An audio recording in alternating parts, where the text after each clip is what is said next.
ਸ਼ੋਰ ਸ਼ਰਾਬਾ ਰਹੂਗਾ ਇਮੀਗ੍ਰੇਸ਼ਨ ਦਾ। Election year ਆ, ਕਈ ਕੁਛ ਜਿਹੜੀਆਂ ਚੀਜ਼ਾਂ ਆਪਾਂ ਨੂੰ ਸੁਣਨ ਨੂੰ ਮਿਲਣੀਆਂ ਆ, ਕਈ ਕੁਛ ਜਿਹੜਾ ਉੱਥੇ ਹੋਣਾ ਆ। ਲਾਸਟ ਟਾਈਮ ਵੀ ਆਪਾਂ ਥੋੜ੍ਹੀ ਜਿਹੀ ਗੱਲ ਕੀਤੀ ਸੀ।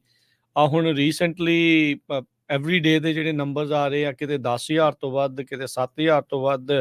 ਹੁਣ ਆਪਾਂ ਇਹ ਵੀ ਦੇਖ ਰਹੇ ਹਾਂ ਵੀ ਇਨਫੈਕਟ ਜਿਹੜੀਆਂ ਲੈਫਟ ਲੀਨਿੰਗ ਜਾਂ ਬਲੂ ਸਟੇਟਸ ਆ ਜਾਂ ਸਿਟੀਜ਼ ਆ, ਉਹ ਵੀ ਹੁਣ ਪ੍ਰੈਜ਼ੀਡੈਂਟ ਦੇ ਉੱਤੇ ਦਬਾਅ ਪਾ ਰਹੀਆਂ ਵੀ ਭਾਈ ਇਸ ਦਾ ਕੋਈ ਹੱਲ ਜਿਹੜਾ ਉਹ ਹੋਵੇ।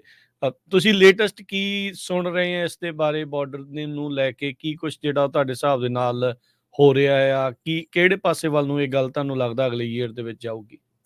ਮੈਨੂੰ ਤਾਂ ਹੁਣ ਸ਼ਾਇਦ ਜਿੱਦਾਂ ਇੰਸਟਾਗ੍ਰਾਮ ਵੀ ਹੈ ਨਾ, ਉਹ ਵੀ ਆਹੀ ਪੋਸਟਾਂ ਕਿ ਇਮੀਗ੍ਰੇਸ਼ਨ ਵਾਲਾ ਬੰਦਾ, ਇਹਨੂੰ ਇਮੀਗ੍ਰੇਸ਼ਨ ਵਾਲੀਆਂ ਪੋਸਟਾਂ ਦਿਖਾਓ। ਉਹ ਜਦੋਂ ਮੈਂ ਫੋਨ ਹੀ ਜਿੱਦਾਂ ਚੱਕਿਆ, ਕੋਈ ਨਿਊਜ਼ ਚੈਨਲ ਹੈ, ਕੋਈ ਵੀ ਹਨਾ, ਕੁਕੀਜ਼ ਵਗੈਰਾ ਦੇ ਥਰੂ ਤੁਹਾਨੂੰ ਉਦਾਂ ਦੀਆਂ ਖਬਰਾਂ ਜਿਹੜੇ ਦੱਸਦੇ ਆ, ਉਹ ਏਦਾਂ ਹੀ ਹੁਣ ਅੱਜ ਕੱਲ੍ਹ ਆਉਂਦਾ ਗਾ। ਚਾਈਨੀਜ਼ ਬੰਦਿਆਂ ਦਾ ਟੋਲਾ ਫੜਿਆ, ਇਹ 500 ਜਾਣੇ ਕ੍ਰਾਸ ਕਰਨ ਦੇ ਹੀ, ਪੂਰੇ ਬੈਗ ਬੂਗ ਲੈ ਕੇ, ਜਿੱਦਾਂ ਬੰਦਾ ਟ੍ਰਿਪ ਤੇ ਨਹੀਂ ਨਿਕਲਿਆ ਹੁੰਦਾ। ਤੇ ਕਈ ਵਾਰੀ ਪੰਜਾਬੀਆਂ ਦਾ ਟੋਲਾ ਫੜਿਆ ਹੁੰਦਾ ਉਹ ਬੰਦਾ, ਤੇ ਜਿਹੜੇ ਕੈਮਰਾਮੈਨ ਉਹ ਵੀ ਥੋੜੀ ਕਹਿ ਲਓ ਸਨਸਨੀ ਆਪਣੀ ਕਰਨ ਲਈ ਕਿ ਵੇਅਰ ਆਰ ਯੂ ਫਰੋਮ, ਤੇ ਉਹ ਬਸ India India India India India India India ਏਦਾਂ ਹਨਾ।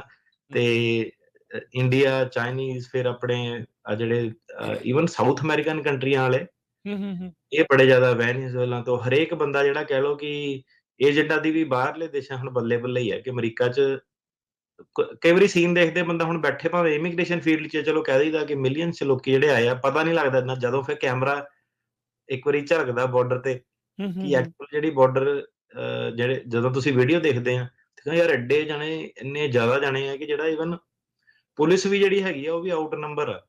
ਜਿਹੜੇ ਰੋਕਣ ਵਾਲੇ ਆ ਉਹ ਕੁਝ ਵੀ ਨਹੀਂ ਹੈਗੇ। ਤਾਂ ਹਜ਼ਾਰਾਂ ਦੇ ਵਿੱਚ ਜਿਹੜਾ ਬੰਦਾ ਉਹ ਆ।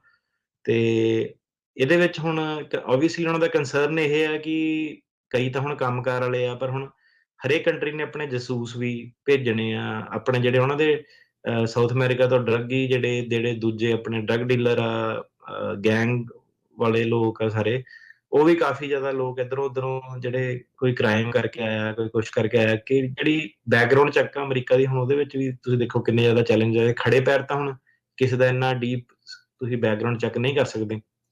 ਤੇ ਸਿਕਿਉਰਿਟੀ ਸਿਚੁਏਸ਼ਨ ਆ, ਇਨਫਰਾਸਟ੍ਰਕਚਰ ਦੀ ਕਿੰਨੀ ਵੱਡੀ ਹੁਣ ਪ੍ਰੋਬਲਮ ਆ। ਵੱਡੇ ਸ਼ਹਿਰਾਂ 'ਚ ਤੁਸੀਂ ਦੇਖਿਆ ਹੀ ਹੈ ਕਿ ਈਵਨ ਜਿਹੜਾ ਜਦੋਂ ਹੁਣ ਈਵਨ ਮਿਡਵੈਸਟ ਵਗੈਰਾ 'ਚ ਵੀ ਕਰੀ ਵੀ, ਉੱਥੇ ਆਪਾਂ ਹੁਣ ਜਿੱਦਾਂ ਪੜ੍ਹਨ ਗਏ ਸੀ, ਕੰਮ ਕੁਮ ਕਰਦੇ ਸੀ, ਤੇ ਉਹਨਾਂ ਨਾਲ ਗੱਲ ਕਰੋ ਜਿਹੜੇ ਲੋਕੀ ਉੱਥੇ ਰਹਿੰਦੇ ਆ, ਤੇ ਹਾਈ ਸਕੂਲਾਂ ਦੇ ਵਿੱਚ ਤੁਸੀਂ ਲਗਾ ਲਓ ਕਿ ਉਹ ਕਹਿੰਦੇ ਕਿ ਕਈ ਵਾਰੀ ਨਾ ਤੁਸੀਂ ਹੁਣ ਫਿਜ਼ਿਕਸ, ਕੈਮਿਸਟਰੀ, ਮੈਥ ਤੇ ਤਿੰਨੋਂ ਇੱਕ ਸਾਲ ਲੈ ਵੀ ਨਹੀਂ ਸਕਦੇ। ਕਿ ਉਹਨਾਂ ਨੇ ਕਹਿਣਾ ਸਾਲ ਤੇਰੀ ਫਿਜ਼ਿਕਸ ਹੀ ਚੱਲਣੀ ਆ। ਕਲਾਸ ਦੂਜੀ ਆਫਰ ਹੀ ਨਹੀਂ ਹੈਗੀ। ਸਟੂਡੈਂਟ ਹੀ ਇੰਨੇ ਜ਼ਿਆਦਾ ਕਿ ਬਹਿ ਹੀ ਨਹੀਂ ਸਕਦੇ ਕਲਾਸ ਦੇ ਵਿੱਚ। ਹਾਂ, ਨਿਆਣੇ ਕੀ ਸਕੂਲ ਦੇ ਕੀ ਆਊਟ ਇੰਨਾ, ਜਿਹੜੀਆਂ ਜਗ੍ਹਾ ਸੀਗੀਆਂ ਜਿੱਥੇ ਜੇ 4 ਜਣਿਆਂ ਦੀ ਰੋਹ ਸੀਗੀ, ਤਾਂ ਉਹਨਾਂ ਨੇ 10 ਜਾਣੇ ਕਰਤੇ ਕਿ ਓਵਰ ਕਰਾਊਡਡ ਜਿੱਦਾਂ ਕਲਾਸਰੂਮ ਸਾਰੇ। ਤੇ ਹਰੇਕ ਸਾਲ ਜਿਹੜੀ ਕਲਾਸਿਸ ਵੀ ਉਹ ਆਫਰ ਨਹੀਂ ਕਰ ਪਾ ਰਹੇ ਕਿ ਤੂੰ ਅੱਜ ਫਿਜ਼ਿਕਸ ਲੈਣੀ ਤਾਂ 1 ਸਾਲ ਤੇਰੀ ਫਿਜ਼ਿਕਸ ਚੱਲਣੀ, ਅਗਲੇ ਸਾਲ ਤੇਰੀ ਕੈਮਿਸਟਰੀ ਹੈ।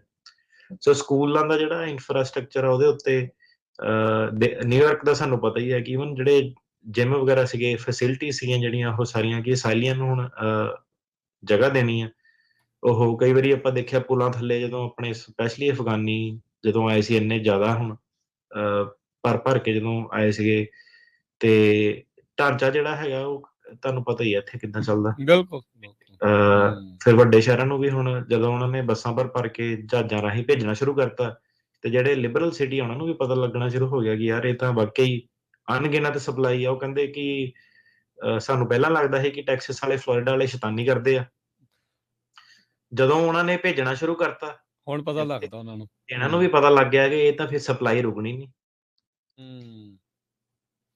ਸੋ ਇਹ ਚੀਜ਼ ਆ ਜੀ। ਸੋ ਅਗਲੇ ਸਾਲ ਕਈ ਕੁਛ ਜਿਹੜਾ ਹੋਣਾ ਆ, ਇਹ 2 ਸਾਲ ਮੈਨੂੰ ਲੱਗਦਾ ਅਟਰਨੀ ਤੇ ਕਹਿਣਾ ਜੀ ਜ਼ਿਆਦਾ ਇਮੀਗ੍ਰੇਸ਼ਨ ਦੀ ਗੱਲ ਹੁੰਦੀ ਆ।